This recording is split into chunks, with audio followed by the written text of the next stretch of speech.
नमस्ते भाई और बहनों। आज मैं आपको रक्षाबंधन के बारे में कुछ खास बात बताऊंगा। रक्षाबंधन 3 अगस्त को है। अक्सर हम रक्षाबंधन कैसे बनाते हैं कि बहनें बाहर से राखी ले आती हैं, भाइयों की कलाई पर बांधती हैं, कुछ मीठा दे देती हैं और इसके बदले भाई कुछ उपहार दे देते हैं और रक्षाबंधन हो जाता है। कोई बात नहीं, हम तो आज तक ऐसे ही बनाते आए हैं, पर आपको मैं कुछ नया बताता हूँ और ख़ास जानकारी भी देता हूँ। रक्षाबंधन में 2 चीज़ें बहुत महत्वपूर्ण होती हैं। पहली मुहूर्त और दूसरा है राखी। जी हाँ, मुहूर्त का बहुत महत्व है इसमें। कभी भी राखी बहनों ने भाई के हाथ पर राहु काल में नहीं बांधनी चाहिए और भद्रा हो तो नहीं बांधनी चाहिए। उस दिन आपके पंडित जी से, गांव में पंडित जी से पूछ लेना चाहिए कि भाई भद्रा का समय कब है, कब टालें हम भद्रा को और राहु काल कब टालें। क्योंकि एक बहन जब अपने भाई को राखी बांधती है तो उसमें एक शब्द है रक्षाबंधन। तो ये बंधन का समय बहुत शुभ होना चाहिए कि उस भाई की आयु का भी कारक होता है। उसकी लंबी आयु होती है, उसकी आर्थिक समृद्धि होती है, उसकी शारीरिक बल होता है और वह बंधन बहन के लिए भी होता है कि बहन और भाई दोनों एक दूसरे की जीवन में सुख और दुख में साथ में खड़े रहेंगे, एक दूसरे के काम आएंगे, उनमें एक दूसरे में प्रेम होगा।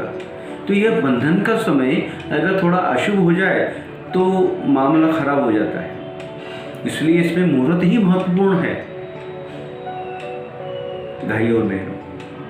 अब मैं आपको दाते पंचांग के अनुसार कुछ मुहूर्त बता रहा हूँ। यह महाराष्ट्र में दाते पंचांग है। इसमें सूर्य उदय सुबह 6:20 का दिया हुआ है। इसके अनुसार भाई और बहनों 9:20 से लेकर 10:50 तक सुबह शुभ मुहूर्त है।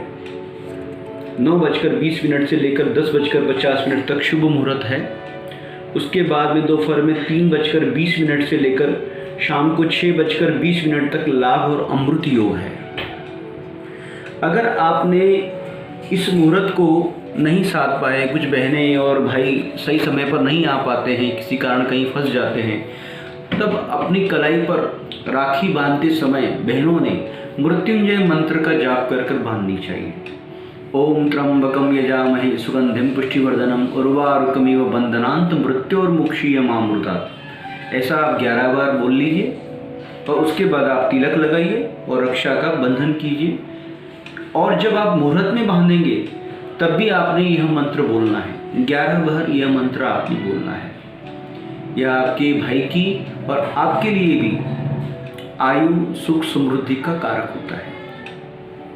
आइए अब मैं आपको राखी कैसे बनाते हैं वह बताता हूँ। भाई और बहनों, अब मैं आपको राखी बनाना बताता हूँ। अभी हम बाजार में नई नई सुंदर सुंदर राखियाँ ले आते हैं, पर प्राचीन काल में कैसी राखी बनाई जाती थी वह बहुत महत्वपूर्ण है। एक चांदी का सिक्का लिया जाता था या तो फिर 1 रुपये का सिक्का भी आप ले सकते हैं। एक पीला वस्त्र लीजिए, उसमें चांदी का सिक्का रखिए, उसमें थोड़ी सी दुर्वा रखिए और उसमें जो है आप हल्दी, उसमें जो है आपने कुकू डाली और उसके साथ साथ आप एक गुलाब का फूल भी रखिए या गुलाब के फूल की कुछ पंखुड़ियाँ भी रखिए। तो चांदी का सिक्का यह समृद्धि का कारक है कि आपके भाई के पास कभी भी जो है धन धान्य की कमी नहीं रहे। गुलाब का फूल जो है भाई और बहन के बीच में प्रेम का कारक है। और ध्रुवा दोनों के लिए जीवन में हरियाली रहे, हमेशा जीवन हरा भरा रहे, समृद्धि कारक रहे। और वह पीले कपड़े में बांधा जाता है और फिर उसको हाथ पे बांधा जाता है शुभ मुहूर्त में। और उसके बाद जब यह बंधन जब होता है उसके बाद में आप बाहर की राखी भी बांध सकते हैं। बाजार में से लाई हुई सुंदर राखियाँ भी आप बांध सकते हैं। पर यह बहुत महत्वपूर्ण यंत्र है। जब रक्षाबंधन हो जाती है तो 1-2 दिन बाद आप इस यंत्र को निकाल कर अपनी तिजोरी में रखिए तो आपको आपकी बहन की तरफ से दिया हुआ यह लक्ष्मी कारक यंत्र हो जाता है। तो यह बहुत महत्वपूर्ण चीज है भाई और बहन। रक्षाबंधन में मुहूर्त और राखी कैसे बनाते हैं वो मैं आपको बता चुका हूँ। आज के लिए इतना ही, धन्यवाद।